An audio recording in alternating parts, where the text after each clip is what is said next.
Tempo é Ingangazambi, tempo é Ingangazambi.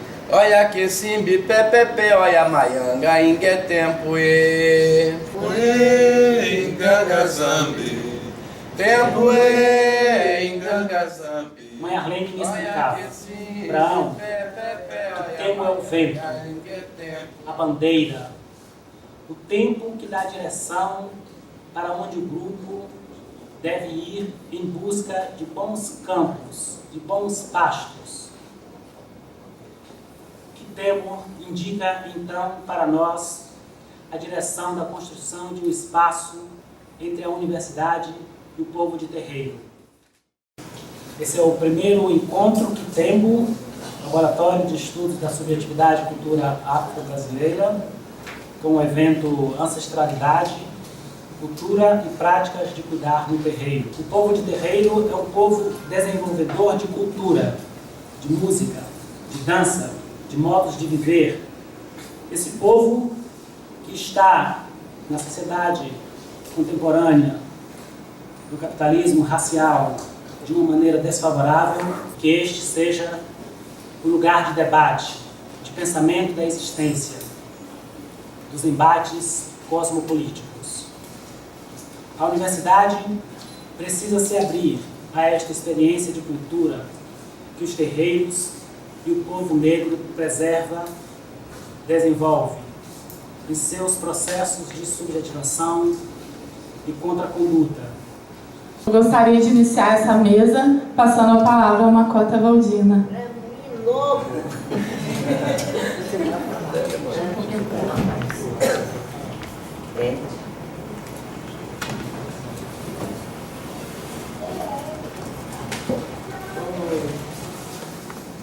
Debo aqui na leleco tinjanga, debo aqui na leleco aundende, Tempo aqui não, leleco, atchanganga, tempo aqui não, leleco, atchanganga. a bênção aos mais novos e aos mais velhos. E a bênção a toda a nossa ancestralidade. Que tempo, mexe muito comigo. Eu sou de Cavum.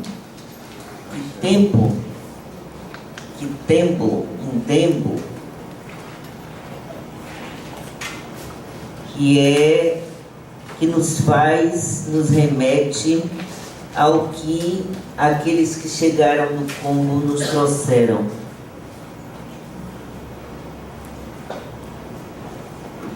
Que é falar da nossa anterioridade, do nosso céu que não é em cima, é embaixo.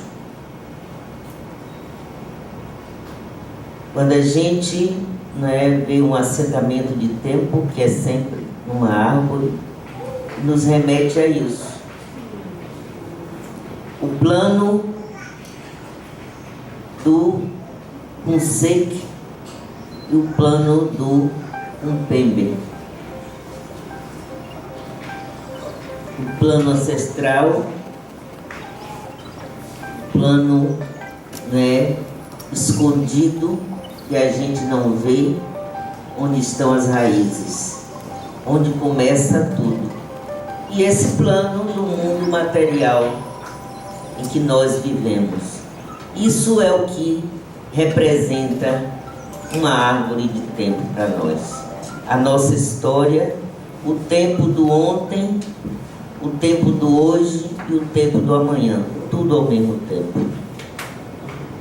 E tempo é tempo, relativo. E falar dessa ancestralidade e desse cuidar, eu lembro, e aqui eu quero invocar a memória do que eu digo que foi o meu guru, que hoje já está no plano do Sererê, Fukial, e que me disse algo, me ensinou algo, porque As culturas africanas são muito diversas, né? Enquanto tem culturas que têm muitas lendas, muitos mitos, a cultura que chegou para nós, né, angoleiros que somos, tem muitos provérbios, muitos ditos. E ele me ensinou uma coisa, que a Terra, esse planeta nosso que nós vivemos, é Futu de Anquice de Acanga Calunga Mujambo de Amoio.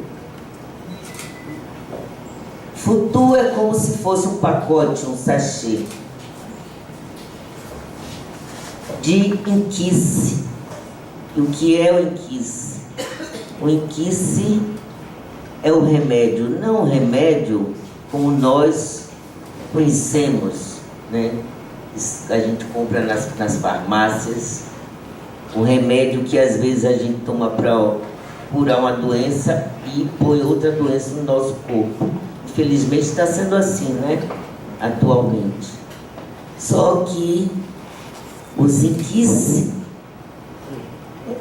são remédios que Calunga, a primeira semente de energia viva, né, que tudo fez, tudo gerou, colocou nesse pacote que é o nosso planeta, que é a casa comum de nós, seres humanos. E colocou com a intenção de dar vida, de ser vida para nós. Então esse pacote que é selado, e Inquice, que é o termo que a gente utiliza, não é, para essas energias equivalentes aos orixás e aos voduns. Inquice vem de um verbo quinça, quinça, na língua Kikongo, e aqui eu peço licença que eu estou diante de um Mukongo, né, professor Munanga, e eu estou falando dessa cultura que é a cultura dele. E Quinça quer dizer cuidar, curar, tomar conta. Então, Inquice, que nós cultuamos nos terreiros de Nação Angola, são essas energias que cuidam, que tomam conta de nós. E é essa astralidade, porque também o Congo nos ensina que a formação do universo, a formação do mundo, a formação desse nosso planeta levou tempo e tempo e tempo e muito e muito e muito tempo para ser formado. E o ser humano, o protótipo do ser humano, que nessa cultura se chama de Marungo, só surgiu quando tudo preparado para a vida, para dar a vida, estava presente. Quer dizer, os minerais, os vegetais, os animais são a nossa ancestralidade. Toda a química que existe no interior da terra, que nos dá alimento, nos dá o remédio, nos dá a cura, nos dá a vida, nos dá a saúde, é nossa ancestralidade. A gente não se dá conta que até mesmo os seres silentes são ancestrais nossos. A gente, né, passa por um lugar, vê uma pedreira, está lá, parada, com memória, com história, com ancestralidade. Talvez por isso, simbolicamente, a gente utilize, né, esses minerais para serem o depositário do invisível, do inquice, dos nossos inquice. E essa ancestralidade está aí. Toda a natureza, e essa ancestralidade está aí em cada um ser humano que nasce. E a gente não se dá conta disso. Por outro lado, apesar de a gente ter toda essa renovação e essa existência de algo a nos dar vida, nos dar saúde que está aí, a gente também tem contribuído, o próprio ser humano, para a distorção dessa vida, dessa ancestralidade. E a gente tem contribuído para as doenças. E quando eu falo nas doenças, eu falo invocando e lembrando o conceito de doença, né? Que é o desequilíbrio, a desarmonia do nosso viver. Isso é doença. Às vezes a gente está aparentemente sadio, mas a gente está doente, que a gente está em desequilíbrio. E a gente vem falando particularmente, olha, controle o tempo que eu não uso o relógio e eu vou falando.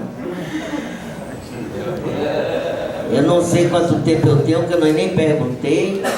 Então, na hora de ficar, para aí, eu lembrei agora de falar isso. Viu? E a gente, particularmente a comunidade negra, nós, não é, que viemos, nós sabemos da história, que situação nós fomos trazidos até aqui, a gente tem uma doença que se arrasta há séculos. Uma doença que ninguém ainda se preocupou com essa doença que está aí. Eu acho que pode até ter muito a ver com essa área da psicologia. Eu acredito que nós ainda temos, né, vocês que estão aqui nesse espaço de pesquisa, de investigação, pensa nisso, nessa doença que o racismo colocou nessa camada da sociedade, na diáspora. E aqui particularizando entre nós. A gente tem uma doença que ainda não tem nome, mas a gente tem que começar a pensar nessa doença e nas sequelas que essa doença que passa, né, tem passado geração a geração por conta das condições em que nós fomos trazidos, das condições em que nos foram impostas pela escravidão. Existe uma doença. E existe uma doença, e essa doença ainda não conseguiu destruir totalmente, justamente porque, por outro lado, a gente ainda tem alguns que cultivam e guardam e mantêm jeitos de lidar e de encarar e de ver essa ancestralidade.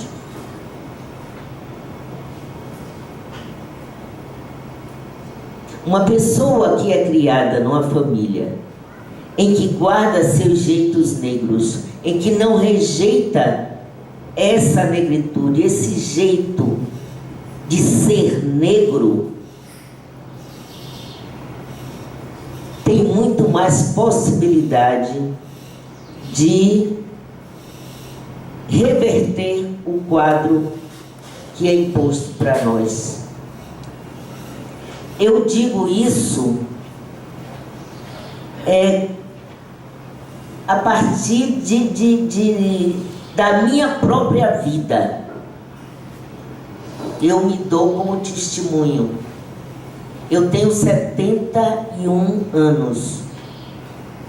E eu lembro de jeitos que hoje eu só posso entender porque eu sou de Candomblé hoje. Jeitos de criação, jeitos como eu me formei, jeitos como a comunidade que eu encontrei quando eu era criança vivia, se associava, fazia coisas e que só o Candomblé, e só o Candomblé que também busca manter uma tradição, um jeito antigo de ser. A gente tem muitos tipos de Candomblé, muitos jeitos de Candomblé na atualidade. Nessa modernidade tem muitas formas, mas ainda tem grupos de todas as nações de Candomblé que ainda busca manter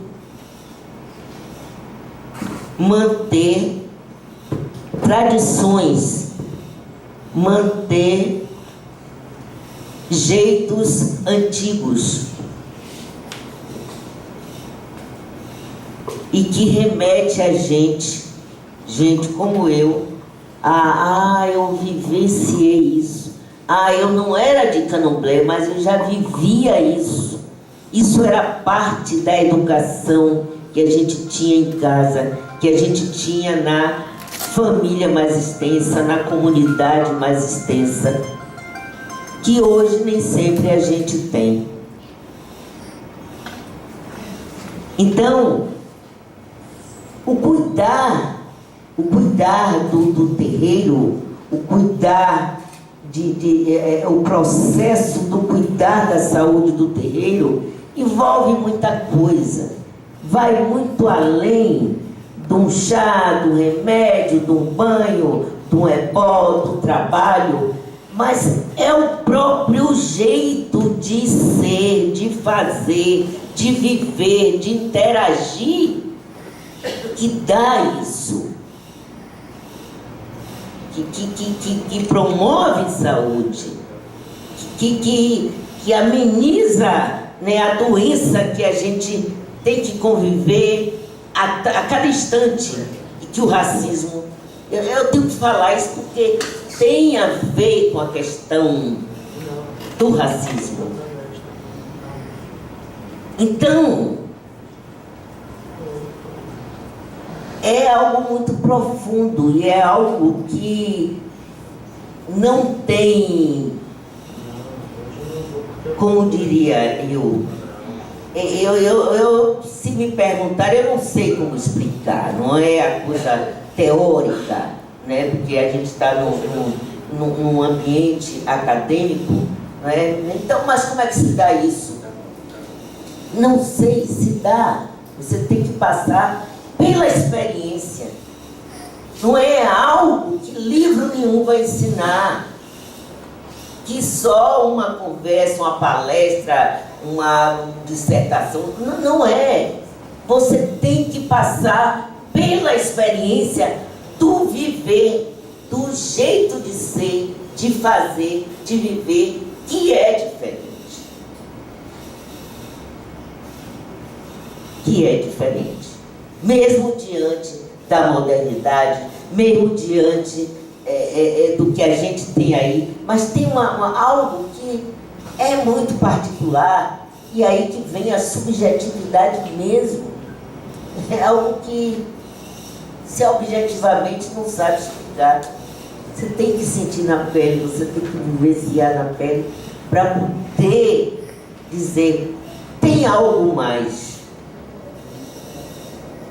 É algo que eu posso sair sem conta, sem miçanga, sem turbante, mas é algo que eu vou me posicionar diante de situações que alguém vai ver.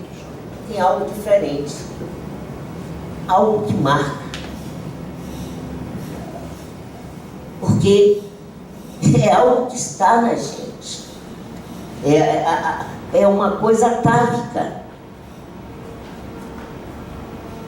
Isso para mim é que é essa ancestralidade, não é? E que você, uma vez tendo, você passa naturalmente, você é.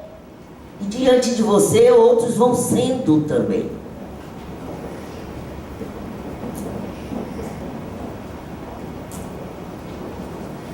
E aí, que o tempo... Nossa mediadora, tem umas informações do tempo. Não, eu estou preocupada porque eu vou falando, Ainda tenho 10 minutos. Não tem problema, quanto mais falar melhor. Não, quando eu estou por último, mas ainda tenho 2 pessoas aqui que tem coisas também que eu quero ouvir, quero aprender. Entende? Então, é isso que eu, de princípio, eu tenho para falar para vocês. E tem coisas que é uma bênção. Quando eu adoro, quando eu estou num espaço como esse, que eu vejo crianças. Porque tem coisas que eu vivenciei em criança. E me marcou. Né? E é a minha memória. Eu não me lembro que idade tinha, mas está aí. Então, quem tiver seus filhos, quando tiver a oportunidade, leve seus filhos. Leve suas crianças para ouvirem, para estar, para ver. Porque isso marca e não tira, não apaga mais nunca. Eu vou contar algo que até está num livro que eu falei sobre minha trajetória. Acho que a memória mais remota que eu tenho, a memória de melodia mais remota que eu tenho, é de uma melodia africana.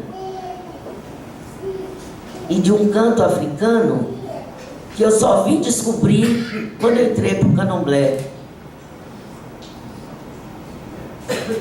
Quando eu entrei, depois que eu fui iniciada, eu vivi uma situação em que naquela situação a gente pedia calma, misericórdia por alguém. E quando eu ouvi o canto, me levou a uma lembrança de estar chorando e estar sendo acalentada e alguém estar cantando para mim.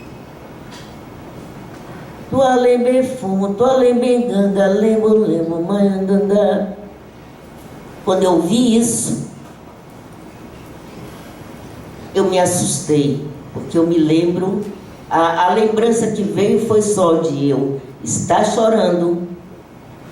E minha avó Maria, que não era minha avó de sangue, era parteira da família, mas era minha avó. Ela passando a mão na minha cabeça, e eu chorando, não me lembro mais nada, devo ter pego no sono. Essa memória me veio. E realmente, a cantiga fala de quê? De calma, de acalmar, de lembra. A memória mais remota que eu tenho. Como tenho outras memórias que eu não me lembro que idade tinha, mas de ver, né, o fazer. coisa de negro, ouvir coisa de negro. Depois as rezas que eu ouvia minha avó Maria, que também ela era angoleira, engomando, né, ou fazendo doce, que ela era quitandeira, e cantando as rezas para Inquise. Lembro das rezas ouvidas de minha avó Minacó, que agora, né, mais recente, eu ouvindo com algumas diferenças, mas as rezas em língua iorubá, outra com termos de jeje. Então, criança tem que acompanhar seus pais para ouvir coisas, para ver boas coisas, ouvir boas coisas e guardar na lembrança e manter sua ancestralidade e manter jeitos de, não é, quinça, de se curar, de se cuidar, de tomar conta. Obrigada pela atenção.